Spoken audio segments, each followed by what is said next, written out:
हिंदू धर्म ही नहीं है, मेरा कहना है कि आदिवासी लोहरा समाज डिलिस्टिंग का विरोध करती है और आदिवासी एकता महारैली 4 फरवरी 2024 को आदिवासी एकता महारैली स्थान मोराबादी मैदान में आयोजित होना है।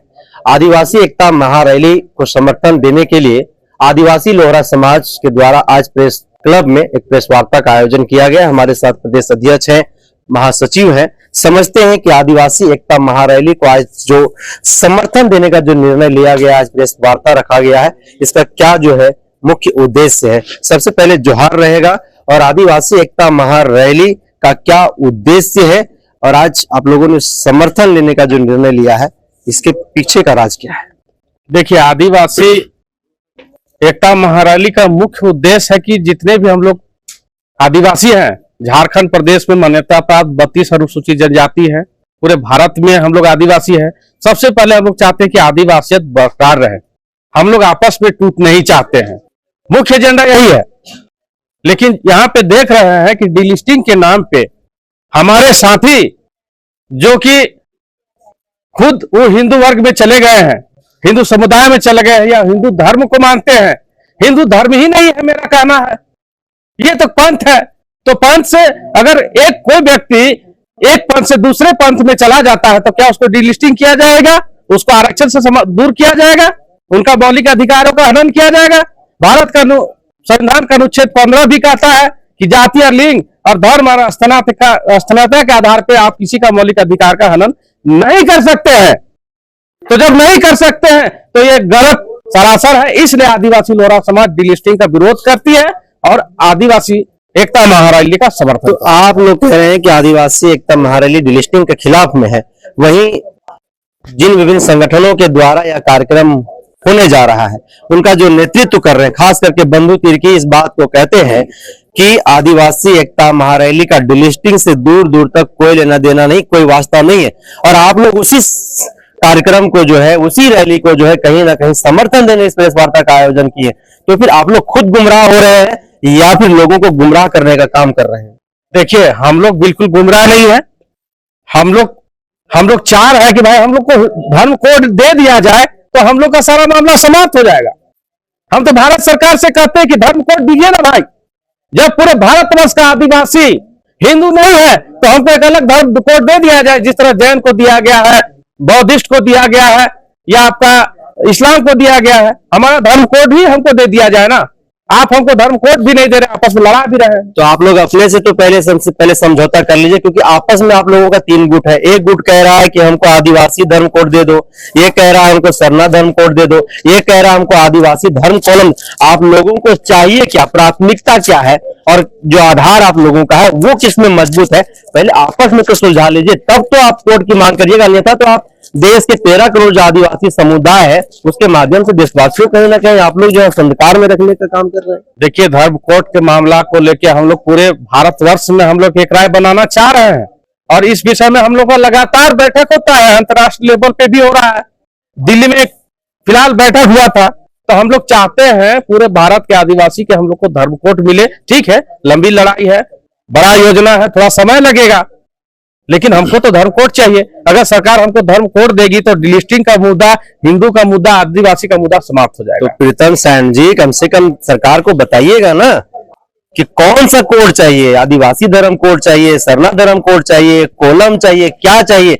क्योंकि भारत में 785 प्रकार के जो है आदिवासी निवास करते हैं, 13 करोड़ के लगभग जनसंख्या है। तो आप लोगों की तो सहमति आपस में है ही नहीं है, तो सरकार के ऊपर हम लोग कैसे ब्लेम कर रहे हैं? देखिए, ब्लेम सरकार के ऊपर नहीं कर रहे हैं। हम लोग आपस में जितना बता रहे हैं ना, 700 से ज्यादा हम लोग जाति है, हम लोग आपस में बैठक कर रहे हैं। हम लोग अगर देखा जाए, अगर मेरा व्यक्तिगत आप राय इसमें जानना चाहते हैं तो आदिवासी धर्म कोड से बेहतर कुछ नहीं हो सकता। ये मेरा व्यक्तिगत है, क्योंकि हम आदिवासी हैं। पहले सरना आदिवासी मानता है, आज तो कुर्मी महतो भी मानना शुरू किया है सरना को, तो क्या उनको आदिवासी मान लिया जाए? इसलिए हम लोग, मेरा व्यक्तिगत राय है, आदिवासी धर्म कोड हम लोग को मिलना चाहिए। अध्यक्ष महोदय, ये बताइए कि 4 फरवरी को जिस महारैली का समर्थन आप लोग कर रहे हैं, क्या वह डिलिस्टिंग के खिलाफ में है या फिर क्या है? हम लोग डिलिस्टिंग के खिलाफ हैं। हम लोग पूरे आदिवासी, भारत देश के आदिवासी एक हैं। और 4 फरवरी को जो आदिवासी एकता महारैली है और समस्त आदिवासियों का है। उसमें जितने भी 32 जनजाति हैं सब लोग हैं। कुछ लोग आरएसएस भाजपा के गोद में जो खेल रहे हैं, उनके दलाल लोग जो है सो अपने लोगों को गुमराह करके यहाँ भीड़ लगाए थे। उनके साथ कोई नहीं है। जब से भारतीय जनता पार्टी का सरकार बना है तब से आप देख रहे हैं कि 9 अगस्त को जिस दिन विश्व आदिवासी दिवस होता है उसी दिन भारतीय संविधान को जलाया गया था। 6 दिसंबर जिस दिन बाबा साहब अम्बेडकर का परिनिर्वाण दिवस है उसी दिन बाबरी मस्जिद को ढसाया गया। उनके सारे लोग हम संविधान खत्म करने आए हैं कह रहे हैं। तो हम लोगों का विकास इन लोग को सूझ नहीं रहा है, इसलिए तरह तरह का नाटकबाजी लोग कर रहे हैं। हम लोग पूरे भारतवर्ष के आदिवासी एक हैं। तो डिलिस्टिंग की वकालत तो बाबा कार्तिक उरांव भी करते थे। उन्होंने तो अपनी किताब में साफ तौर पर इस बात को लिखा हुआ है कि आदिवासियत को छोड़ करके कोई दूसरे समाज में, धर्म में चला गया है तो स्वतः ही आदिवासी समुदाय में मिलने वाला तमाम आरक्षण को खत्म कर देना चाहिए। तो फिर तो क्या लग रहा है, बाबा कार्तिक उरांव भी दलाल थे क्या? नहीं, भारतीय संविधान से देश चलता है और वो घर वापसी के लिए बात बोले थे कि जो भी लोग इधर गए हैं वो घर वापसी करेंगे कह के बात बोल रहे थे। उनके प्रति उनका सम्मान था और हम लोग उनको हम भी मानते हैं, लेकिन हमारे लोग जो इधर उधर जा रहे हैं वो अपने साथ आएंगे कह के ही बात बोले थे। तो मतलब अपने भाई लोगों को आप बोल रहे हैं कि वो लोग दलाल हैं, आरएसएस के गोद में बैठ गए हैं और भारतीय जनता पार्टी आरएसएस जो है आदिवासी समुदाय को 2 गुटों में बांट करके लड़ाने की कोशिश कर रही है। यही बात है। तो देखिए, आदिवासी लोहरा समाज जो है 4 फरवरी को मोरहाबादी मैदान में आदिवासी एकता महारैली विभिन्न आदिवासी संगठनों के द्वारा जो आयोजित होने वाली है, आज उसका समर्थन का जो है सो कहीं ना कहीं यहाँ से प्रेस क्लब से प्रेस वार्ता कर जो है घोषणा कर रही। साफ तौर पर इनका आरोप है कि भारतीय जनता पार्टी और आरएसएस जो है संविधान को खत्म करने की कोशिश कर रही है और डिलिस्टिंग के माध्यम से हमारा जो आदिवासी समुदाय है सीधा साधा या कहीं ना कहीं समुदाय है, बहुत सीधे साधे लोग होते हैं आदिवासी समुदाय के। इस आदिवासी समुदाय को 2 भागों में बांट करके कहीं ना कहीं आरएसएस भाजपा के लोग जो है वो लड़ाने की कोशिश कर रहे हैं। क्या कहेंगे दादा, जिस तरीके से आप लोगों का आरोप है कि आरएसएस भाजपा के लोग और हमारे ही लोग उनके गोदी में जाकर के बैठ गए हैं और वही लोग जो है सो कहीं ना कहीं समाज को बांटने का काम कर रहे हैं? देखिए, जो स्थिति जो पैदा हुई है तो 24 दिसंबर को जो है भारतीय जनता पार्टी और आरएसएस का जो है अनुसंघीय संगठन जनजाति सुरक्षा मंच, उनके माध्यम से जो डिलिस्टिंग का जो आपका रैली का आयोजन किया गया, उनको डिलिस्टिंग का मांग रखने का अधिकार नहीं है। इसलिए अधिकार नहीं है कि जिस प्रकार से आदिवासी ईसाईयत में धर्मांतरित हैं तो आदिवासी हिंदू में भी धर्मांतरित हैं। तो अगर वो धर्मांतरित हिंदू वाले लोग ईसाई को बोल रहे हैं तो अगर डिलिस्टिंग होगा ईसाई का तो डिलिस्टिंग हिंदू का भी होगा, जबकि जो है मूल आदिवासी को यहाँ खतरा है। लेकिन जो राज्य का देश का जो परिस्थिति को देखते हुए जो है अभी आप किस कानून के तहत जो है डिलिस्टिंग कीजिएगा, पहले तो आपको कानून बनाना होगा। तो पहले कानून बनाइए।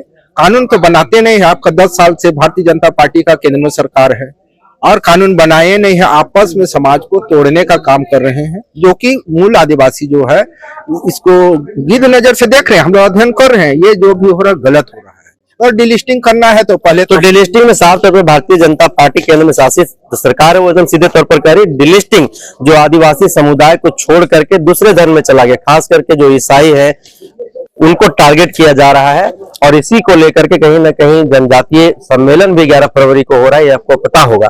तो क्या लग रहा है कि भारतीय जनता पार्टी की मंशा क्या है?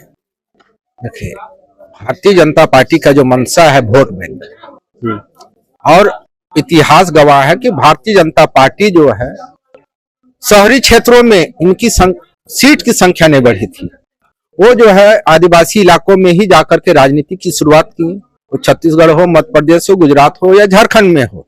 तो वहां से जो है भोले भाले आदिवासी जनता को गुमराह करके उल्टा सीधा समझा करके जो है वोट लेकर के वो मेजोरिटी में आए और आने के बाद जो है इस समाज का विकास करने के जगह विनाश करने के लिए जो इस तरह से मुद्दा ला करके आप उसको संवैधानिक तौर पे विकसित करने का काम करें ना। यहाँ तो जो है ईसाई, हिंदू, सरना, दिस दैट बोल करके आपस में भाईचारगी जो है राज्य में, देश में, उसको तोड़ने का काम कर रही है, तोड़ने का जो है सो काम कर रही है।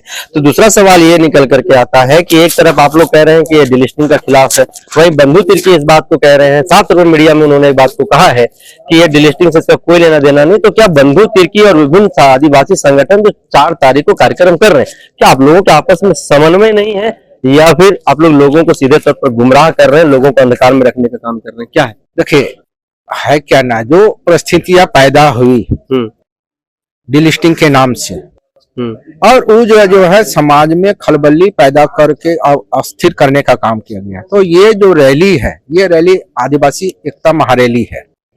और एकता जब हम होंगे, हम राज्य में 32 प्रकार के आदिवासी समुदाय हैं, और इसी में से कोई ईसाई बन गए हैं, इसी में से कोई हिंदू बन गए हैं।